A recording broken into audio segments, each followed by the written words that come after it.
Didn't do any dedication at the end because, well, in the past, I don't know whether that's still true, but when it says 6, you really have to leave. Is it the same as in UPM? Do you have to be there on time? Like, for here, we have to be on time. Yeah. All right. If you don't like to remind me 5 minutes before, because I'm always, well, I got it right in front of me. But still, I don't get it. Okay, great. And for today, I mean, I'm not going to keep you up for that long, but if we're going over time. All right. I just want to get through what we've done previously. First chapter means chapter 26 plus the homage. I gave just a short overview of that. Now 18, just to quickly go through some of the points before we get into the actual text. But I feel even though you were present last year, unless I kind of repeat it, yeah, it's difficult to get back into it. So what I said regarding the beginning of chapter 18, it was about the self. So, well, Buddhism is all about the self, really. A lot of explanation concerns how does the self exist. Because of course, and this will be explained in that same chapter, and we all know selfishness is something negative in every culture, in every society. We know that. We don't need Buddhism to tell us. But the fact that we're selfish, it goes back to a misapprehension of how phenomena exist, and that includes the self. So we label things, we put labels on them, we distinguish them, we differentiate between this and that, and we kind of create this world. Our mind does create this world. It's almost like we draw lines around this and that, call it this and that, and then we believe it to be truly there. And now we do that with the self as well. There is a mind and there is a body. And the mind and the body, based on that, we label that I. Right? The self versus others. It's just a label. But then before long, it feels like I is truly here and you truly others. You're others. You're truly. And so the I is closer to the mind that labels. It's the I, it's over here and you're over there. And since you're over there, I'm a little bit more important. This is more important. Right? So being more important, you're being less important. And it seems like you're always other. You're in and of itself, you're objectively other. If you were objectively other, you could not be I from your perspective. You'd be other from your perspective. In fact, you would consider me, as I deserve it, to be the center of the universe. With my sense of being the center of the universe, if I were intrinsically this I, and I was really more precious, well then you should all act like that. Right? Because I really like that, so I'm truly the center of the universe, the way I look at myself. But of course, that's just from my perspective. From your perspective, you yourself become the center of the universe. You are I, and I'm other. So I and other is just in relation to something other than itself. It becomes I or other, but it's neither I nor other. It's like long and short. Short is short in relation to something long, and long in relation to something short. But either you say it's both or it's neither. Right? I mean, it's neither in the sense like independent of anything, it's neither long nor short. If it's not dependent on something longer, it wouldn't be short. And if it's not independent on something shorter, it cannot be long. So it would be neither. But because it's in relation to those two different things, long as well as short, we can say it's both. But neither in and of itself long, nor in and of itself short. That is independent things. So in the same way, I and other. But it doesn't feel that way. In fact, I said, we have this really strong sense, I. That's our main problem. It's our main problem in the sense that it gives rise to what's called in Tibetan self-cherishing. That's like a new term. It's like self-renjinjin, as in like holding onto yourself and cherishing yourself, basically. So self-cherishing was self-centeredness would be maybe a more appropriate English word. But anyway, so self-centeredness is only the result. So what is self-centeredness? How is it described in Buddhism? Or is it defined? It's a self-attachment, considering myself to be more important, and being attached to the I, but more importantly, I'm attached to my happiness. My happiness is more important than yours. That's the feeling I get. That's like, again, it's not the rational so much as an instinctive sense, like, I'm just more important. And my happiness is, and everything I do comes out of that. And all the other afflictions, anger, attachment, they're all results of that. So that's the main enemy. That's, from a Buddhist point of view, my main enemy. That's what I'm up against. And it's really, really powerful.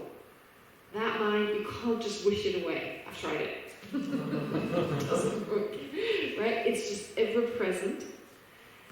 And even it comes into your Buddhist practice, it kind of comes in and it's right there, and you're thinking you're doing something totally unconditionally, lovingly, and there you are waiting for some gratitude, whatever. Right? So it's just ever present. And Papa says it in his commentary on this text. It's been translated into English, Ocean of Reasoning. I think, Shuki, you've got some experience with it. Very difficult text, both of you. I forget your name? Norit? Norit. So Shuki just told me that study this text. I sent it to him, and I knew, it was so difficult. It was such a difficult text. It's difficult in Tibetan, it's difficult in English, but it's a great commentary. Anyway, so in there he also says, like, the attachment to the self, you can't just wish it away. We really need to understand that the self that we hold on to doesn't exist the way we hold on to it. Not to say that self doesn't exist. It does exist, but as being merely called self based on mind and body. So this entity that our mind perceives as I, and then my happiness is more important than theirs, my reputation, my gain, my praise, etc. All that, once you understand that the self doesn't exist, well, all that falls away, naturally. So we're up against this really powerful sense of an I, and the only way we can overcome that grasping, that holding on to that I, is understanding that its object doesn't exist. When I thought about this for the first time, I was thinking, oh my God, what have I been doing just in this lifetime? Holding on to something, trying to gratify something. I mean, it better be there. I mean, all this time I've spent, are you kidding me? It's not there. So this is revolutionary. I mean, this idea that the I that we perceive, not saying that there's no I at all, but the one that we usually perceive, the one that drives us, the one that is responsible for anger, etc., that doesn't exist. And that I is so hard to recognize. It's an I that seems to exist totally independent of mind and body. Totally independent of anything. It's just there. This I, it's like, it's separate. It's separate from my body. It's separate from my mind. It's got its own entity. That's how it feels. I mean, if you understand these philosophical terms, its own entity, on its own. These are just the words we use to describe the sense of an I that's ever present. And we're worried about this I.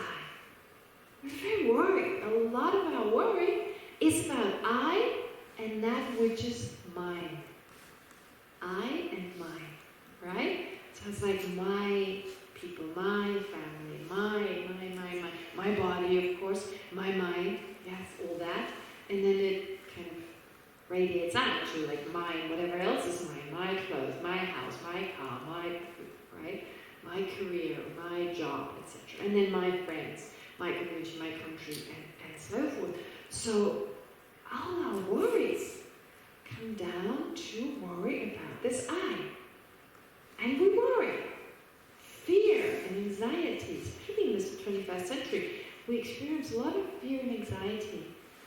And one of the reasons is that forget what's the name of the documentary. I think it's called The Century of the Eye. It's a whole documentary. Center of the Self. The Center of the Self, that's right. It's about how in modern advertising, that sense of the self was utilized in the sense of just enhancing that. Be someone, drink Coca-Cola. Be special, drive a BMW, or what have you, right? So in modern advertising, the eye is very much emphasized in everyday life. The eye, there's great emphasis on the eye. Be better than others. Be special. Be unique. Right? So there's a lot of emphasis on this natural sense of an eye, wrong sense of an eye we already have. Now this adds to it. This is no longer the innate sense, but it's an acquired one. The philosophical term is like an intellectually acquired one. I mean, I don't know how intellectual we are having that, but it's basically adding onto the sense of an eye we already have. And so the stronger our sense of an eye, the more we have to worry. The bigger the eye, the more we have to worry. Right? Because what we worry about is I and mine. We don't really worry about the guy somewhere in Mongolia who we don't know. We don't worry about him or about her, or because it's not mine. So all our worry, all our anxiety, all comes down to I and mine. My job, my future, my career, my standing in society, my children's job, my grandchildren. Oh, right? Now that I better be there. Kidding me? All that therapy I went through? All that money I spent? I mean, really, it's like the stronger the sense of an eye, the more we worry. But then, what Nagarjuna suggests to do is look for the eye. Well, if it's there, we'll find it. So let's look. How could it exist? Where can we look? Well, am I going to look next door? Am I going to look underneath the carpet? No, I'm going to look right here, where I find mind and body. Because if I ask to describe myself, if you ask me to describe myself, well, it's saying I. If the I existed inherently, I would only have to say I, you would understand. But, of course, in order to explain the I have to talk about something other than the I. That's because the I doesn't exist objectively. I need something. I depend on something else to talk about it. So what am I going to talk about? My body and my mind. Right? In the end, it comes down to body and mind. Now, where am I going to look for the I? Well, among those two things. My perceiving entity, the mind, my experiencing entity, and the physical entity. Those two. And there's only two possibilities as to the relationship between mind and body on one side, on one hand, versus the I. There's only two. If the I exists the way it appears, if the I exists independently, it seems like it exists in and of itself. It controls mind and body, and it's got this existence on its own. Like, it's just there, and it just happened to own mind and body, but there's kind of a sense, even if I remove mind and body, it'll still be there. Okay. Now, as to that kind of I, either it is one with mind and body, it's identical, because if it's identical, it doesn't depend on it, in the sense, because it's independent, it seems to be independent, so if it existed the way it appears to me as independently, it either has to be totally the same as mind and body, because you don't say I depends on I, because it's the same. It would be ridiculous. So it couldn't depend. If it's the same as mind and body, it couldn't depend on it. And if it's not the same, it will be totally disconnected. Because again, if it existed as an independent entity, it could not depend on mind and body, so it would be totally separate. So either identical or separate. And both is absurd. This is what it says here. If it were different from the aggregates, oops, I hope I have the same in here as in this booklet. It's the same thing. What does it say? If the aggregates were the self, Yes. It would have to arise and cease. So, if the aggregates were the same, well, the aggregates come and go all the time. The body keeps changing, the mind is always different. There are other arguments, but this is the one mentioned here. Well, one main argument, mind and body are many, but the self is just one. Right? I don't have a sense like there's this I, and then there's that I, and they kind of don't get along or get along. No, it feels like there's just one, that one I. That one I. That was the one that got up this morning. It was the one that drove to Nisami. Is it called Nisami? Yeah. And it was the one that had dinner. It was the one sitting here. But of course, my mind has slightly changed. My body has slightly changed. Right? This really refers to, well, also from one life to the next, the body is totally different. But the I, the sense of the I, continues. We may not remember our sense of an I from a previous life, but the mind holding on to an I, that continues on. So that's that I, that solid I, that always appears to the mind. But mind and body change. So they cannot be identical. Well, if they were different, then how can I say I'm old when my body's old? There's no relation, right? I mean, I say I'm old when my body's old. I say I'm young when my body is young. Some people say, yeah, I'm young because my mind is young. I mean, mind and body are the two things. The oldest thing is the mind. So it's definitely not young because of your mind. The mind has been around much longer than the body. I love when people say that. I'm really young because my mind is young. I'm young at heart. Well, the heart is as old as the body. How can you be young? Okay. All right. So the point is here that anything I say about myself, basically I say about my mind or my body, right? So if I say I'm stupid, right? I'm really slow. I don't get things easily. Well, that's my mind. If I say I'm angry, that's again my mind. I'm tall. I'm not tall. I'm short, etc. Whatever I say about my external world, it's all my body. So there's nothing I can say about myself that does not relate to mind and body. Again, so how can it be separate from the true one? How can it be separate? So if it's separate, I could also remove mind and body and I'd still have an I, and that'd be absurd. That would be like saying, if the mind, if the I existed like that, separate from mind and body, the table would have to exist separate from its parts. You could remove those parts and still have a table. That would be absurd. Moreover, some people like to think, well, it's both mind and body. But again, mind and body is many, I is just one. Plus, if you were to see the I, if you were to perceive me as a person, if I'm mind and body, you would have to see mind and body both. It would not be enough to just see my face to say you see me. Right? You would have to see everything. Because if I'm everything, you have to see everything. And for me to walk, every little bit of my body would have to walk. Because the I is everything. So it would no longer be alright to say I walk when my legs walk. It would no longer be okay to say I'm sick if only my head is sick and the rest is okay. So there's so many contradictions, and this is what he's saying here. So if the aggregates were itself, it would have to arise and cease. The self would have to be as non-static as mind and body, like ever-changing. That sense of it's the same I, that would disappear. I couldn't hold a grudge, right? Couldn't hold a grudge. Oh, that's the same guy. Oh, that's such a nutnik.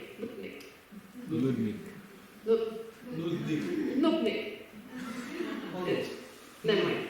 Such a jerk. Right? That person, such a jerk. Anyway, so there's a sense it's the same person. That's the guy who helped me last week. I'm not going to talk to him. That's the same guy. Right? So mind and body have changed, but that's still the same guy. So I'll sense that there's something never changing, unchanging. So that I, it cannot be found. It's neither one with mind and body, for the reasons just mentioned, and it's not separate either. Logically, it doesn't make sense. It'd be absurd. And there's another possibility, because the only other possibility would be it kind of depends on mind and body, right? It's not totally separate, but it's also not identical. Well, that's not possible because the I perceive it as existing independently. So that option is just not an option for the way I perceive the I, for the I perceive. And if there's no I, it says in the second verse, well, there couldn't be mine. And because if there's no I in mine, then there's no holding on to I in mine. Why am I holding on to it? If I understand it's not there, I'm not going to hold on to it. I'm only holding on to something that I believe to be there. So the one who does not hold, so if you no longer hold onto I in mine, then you as a person, you do not exist independently either. And if someone else holds on to you, who have understood that there's no I in mine, if they hold on to you as existing independently, they don't see how you really exist. So even once you understood you don't exist in the way just described, well, just because you understand doesn't mean now you have a real I. You're just as unreal. You're just as understanding your own self, not existing in that way. You yourself don't exist.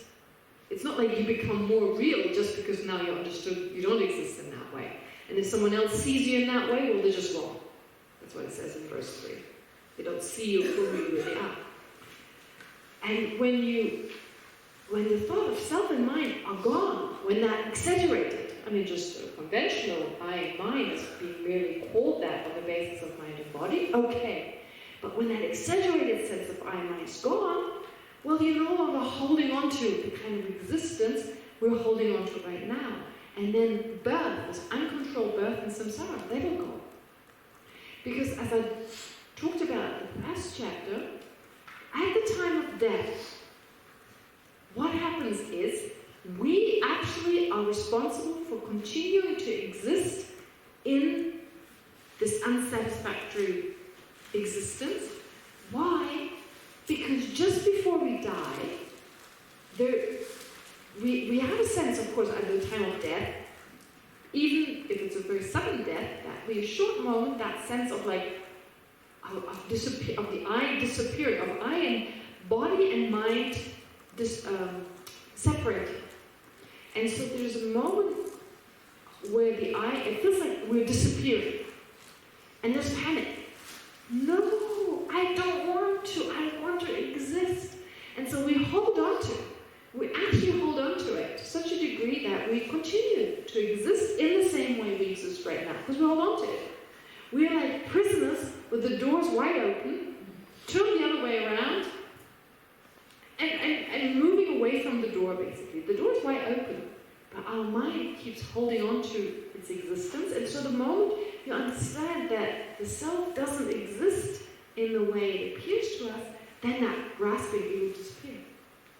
So appropriating, that's a weird word, but like taking hold of or taking ownership of the aggregates of a new mind and body, that will cease, will disappear. So by eliminating this, therefore, birth, the way we know, this uncontrolled birth, doesn't mean we don't exist any longer, but this uncontrolled birth that we experience, well, that will disappear, that will be eliminated. And then verse 5 is one of the most important verses. His Holiness Dalai Lama, I think during every teaching he cites this verse at least once. It's like I got it always in front of me. I can read it quite well. It's always there when I translate. So at that time, it's there 100%. I guess most of the time, because it's so important. So as always mentions, through eliminating karma and afflictions, there's liberation. Karma and affliction come from conceptual thought. These come from mental fabrication. Fabrication seizes through emptiness, or seizes, another way of saying it, seizes within emptiness. Two ways of translating this, especially into Sanskrit. Now, this tells us how exactly we come from a misapprehension of reality to the mass we're in. But not from the point of view of the 12 links, but rather from the point of view of the states of mind, how one gives rise to the next. I briefly mentioned it before, but this here is even more detailed. And it mentions something that's called the exaggerating attitude. And I mentioned before, I said we exaggerate how phenomena exist. Namely, we add an existence to things, an independent, intrinsic existence that they don't have. And then that leads to other exaggerating states of mind, other wrong views, that also add permanence to things that are actually impermanent, but also emotions that exaggerate. But there's one set of mind that I didn't mention before that's mentioned here, which is called the exaggerating attitude, which is really interesting when you watch this process. First, there's a sense of a self that exists separate from mind and body. And then the mind experiences a pleasant feeling, pleasure, independence on seeing something, for example. So like all day long, it's all about perceiving sense objects. And so what happens is we perceive, let's say, the food at dinner, right? We'll agree, it's quite pleasant. Or we see a beautiful sight, a beautiful flower. And so independence on that flower, the perception, the mind perceives this and experiences pleasure. Now what we do, our mind right away ascribes pleasure, as in like labeling the flower. The pleasure was here with the mind, it was not there with the flower. So now we label pleasant. And before long, it seems this pleasantness is within the flower. It doesn't come from the mind, but it's in the flower. And I just experience what's over there. Now, depending on the degree of pleasure, right? If the pleasure is really strong, and again, the pleasure is with my mind, it's not over there with the flower. But since I associate the pleasure with the flower, and label it pleasant, and because of our habits, this object becomes really pleasant. It's got that pleasantness within it. So I'm exaggerating. That's not true. I'm just labeling it independent on my experience. But it seems to come from the side of the object. And it becomes really, I exaggerate its pleasure. And once my mind's done that, then I want it. And craving sets in. I want that object. And I believe the pleasure is within it. The only problem is that since the pleasure is not within it, I experience what's called suffering of change. Right? Let's say it's food, it's hummus. Oh, hummus, everyone gets hummus, you know. How much hummus can you eat? Oh, I always overeat on hummus, so I know from past experience. So with hummus, it seems the pleasure is within it, and you crave it, and you want more. And there's a sense, the pleasure must increase. Right? There's this innate sense, because the more, this is all pleasure in itself. So the more, the greater your pleasure. That's the sense we get. But before long, that pleasure changes into something else. Neutral, and then, well, big time suffering, right? It's almost like, oh, it's good. There's a lot of stuff in it.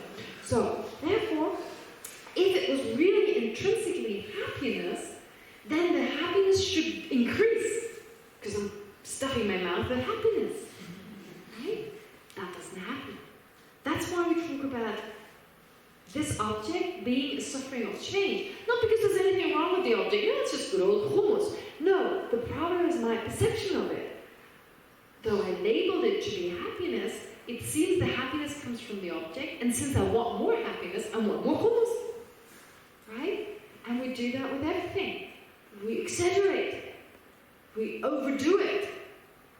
I mean, like, we're alcoholics, but we're humaholics, and sweetholics, and relationship-holics, and right, we all got our holics, whatever, right? We all got some, and it's all a sense of believing that this happiness is within the object, so exaggerating it. So that's called the exaggerated attitude. Believing, first labeling, becoming aware of the feeling of pleasure, associating it with the object, labeling this object pleasant. The pleasantness cannot be found there. It's just labeling it independent on my experience. And then believing, just with Benny and the BB and so forth, right? Now they're real presidentness, they're presidents from prime ministers from their own side, right? Although we just labeled them, that there weren't prime ministers in the past, now they are. And now it seems from their own side, this person is a prime minister. In the same way that from its own side it's pleasant. And then I crave. So first I need to exaggerate its pleasantness, and then I start craving it. Automatically. That's like the glue. The exaggerating attitude, it's kind of the glue that our mind gets stuck to. At that point, there's nothing you can do. It's just an automatic reaction of your mind, kind of wanting to be with this object. And anger